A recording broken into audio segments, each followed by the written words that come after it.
Hey everyone, welcome to my another video. আশা করছি তোমরা সবাই ভালো আছো, সুস্থ আছো। প্রতিদিনের মতো আজকেও আমি আবার কাজ শুরু করে দিয়েছিলাম।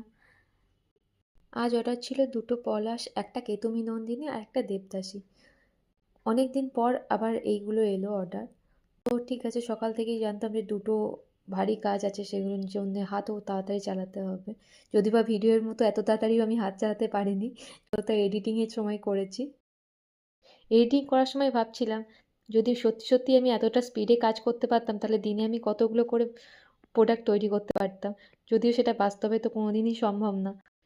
কালার করতে করতে হঠাৎ করেই আমার মনে হলো, আমি তো ছোটোবেলায় পুতুল খেলতাম। আমি কেন, সবাই আমরা মেয়েরা ছোটোবেলায় পুতুল খেলেছি, তো পুতুল খেলার সময় আমরা শাড়ি পরাতাম।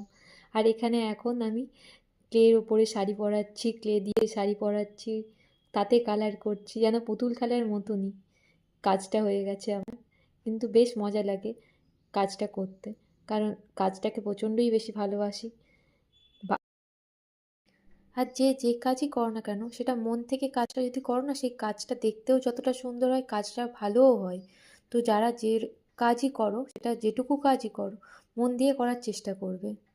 মন দিয়ে যে কাজই করবে, দেখবে সেটা খুব সুন্দরভাবে হবে কাজটা। তো যেহেতু দুটোই অর্ডার ছিল, তো আমি ভাবলাম যে সকালবেলাতেই প্যাকেজিং করব। তো প্যাকেজিং করতে এসে দেখি যে না, দুটোও কালকে যে অর্ডার বানালাম, দুটোর মধ্যে একটা অলরেডি ক্যান্সেল হয়ে গেছে, একটা যাবে। তো thank you for watching my video.